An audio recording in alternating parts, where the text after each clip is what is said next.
Moral of the story. Moral கடைசியாக பார்ப்போங்க. Okay, ஒரு சின்ன கிராமம். அந்த அந்த கிராமத்தில் மக்கள்கள் ஏதோ ஒரு வேலையாக இப்படி அப்படி போயிட்டு வந்துக்கிட்டு இருக்காங்க. அப்போது சந்தை கடையில் மக்கள் போயிட்டு வந்துட்டு இருக்காங்க. அப்போது அந்த கிராமத்துக்கு ஒரு வழிப்போக்கர் வராரு. அவர் ரொம்ப ஒரு மாதிரி நீச்சன்னா இருக்கார். அதாவது ஒரு மாதிரி கந்த கோலமாக இருக்கார். யாரும் அவரை பார்த்து மதிக்கலை, எதுவும் செய்யலை. அவர் வந்தவர் எனக்கு பசியும் தாகமாக இருக்குன்னு சொல்கிறாரு.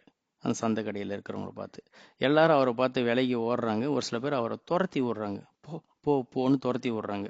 ஏன்னா அவர் இருந்த அந்த அமைப்பு அது மாதிரி. அப்போது அந்த வழியாக பள்ளிக்கூடத்துக்கு போயிட்டு இருந்த ஒரு பொண்ணு, ஐயோ பாவம் அப்படின்னு சொல்லி தாங்கிட்ட இருக்க டிஃபன் பாக்ஸையும் வாட்டர் கேனையும் எடுத்து கொடுத்தது. அவர் விறுவிறுன்னு அந்த சாதத்தை சாப்பிட்டு தண்ணி குடிச்சிட்டாரு.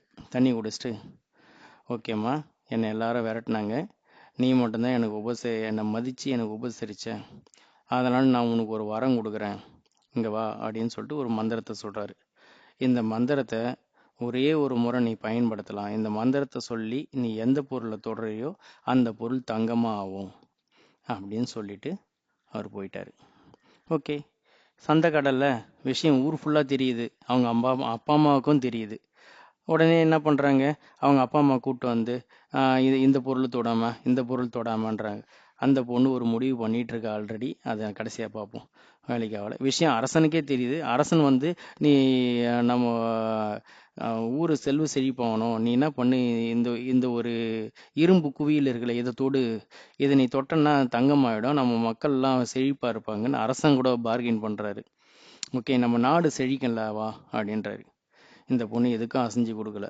இல்லைங்க, நான் அது தேவையானப்போ பயன்படுத்தலான்னு இருக்கேன், தயவு செஞ்சு என்னை மன்னிச்சிருங்க அப்படின்னு சொல்லிடுச்சு. சரி, நாட்கள் உருண்டோடுது.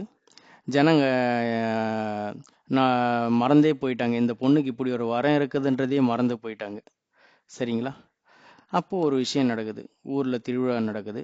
திருவிழாக்காக கோயில் யானைகள் கொண்டு வரப்படுகிறது. பக்கத்து நாட்டிலேருந்து கொண்டு வராங்க வச்சுங்களேன்.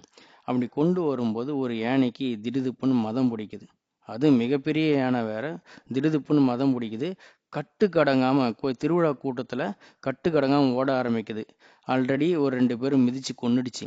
அவ்வளோதான், ஜனங்கள்லாம் அலறி ஓடுறாங்க. அங்கே இருக்க காவல்காரங்கள்லாம் அந்த யானையை அடக்கத்துக்கு பாருங்க, அவங்களெலாம் தூக்கி அடிக்குது. அப்போது இந்த பொண்ணு தைரியமாக போகிறா. போய் அந்த யானையை தொடுறா. அந்த யானையும் இவளை தும்பி கையால் சுருட்டி தூக்கிறதுக்கு இப்படி வருது. அதுக்கு முன்னாடி இவள் தொட்டுடுறா. தொட்டோடனே அந்த யானை அப்படி தங்கமாக மாறி அப்படியே சிலையாக நிற்குது. ஓகேங்களா? அவ்வளோதான், அந்த ஊரே காப்பாற்றப்பட்டது. அந்த சந்தை கடையில் இருந்த ஊரே காப்பாற்றப்பட்டது. சரிங்க, இவ்வளோதான் மாறல். இப்போ விஷயத்துக்கு வருவோங்க, மாறலுக்கு வருவோமா? ஒன்றும் கிடையாதுங்க. அதாவது இது ஒரு ஃபேமஸ் பழமொழி தான். நமக்கு ஒரு சக்தி இருக்குன்னா அதை நல்லதுக்கு உபயோகப்படுத்துங்க. நமக்கு ஒரு வரம் கிடைச்சிருக்குன்னா அதை நல்லதுக்கு உபயோகப்படுத்துங்க. 4 பேருக்கு நல்லதுக்கு உபயோகப்படுத்துங்க அப்படின்னு நம்ம பெரியவங்க அடிக்கடி சொல்லியிருப்பாங்க. அதோட டீட்டெயில்டு கதை தாங்க இது. ஓகேங்களா? இது நமக்கும் எலிஜிபிள் தான். உங்களுக்கு ஏதோ ஒன்று கிடைச்சிருக்கா, அது 4 பேர் நல்லதுக்கு உபயோகப்படுத்துங்க அப்படின்னு. எனக்கு என் குருநாதர் சொன்னது ஒன்று தான். சரி, நீ எதையோ ஒன்று தெரிஞ்சு வச்சிருக்கியா, அதை 4 பேர் சொல்லி கொடு, பார்த்துக்கலாம் அப்படின்னு அவர் சொன்னார். மீண்டும் விவாதிப்போம்.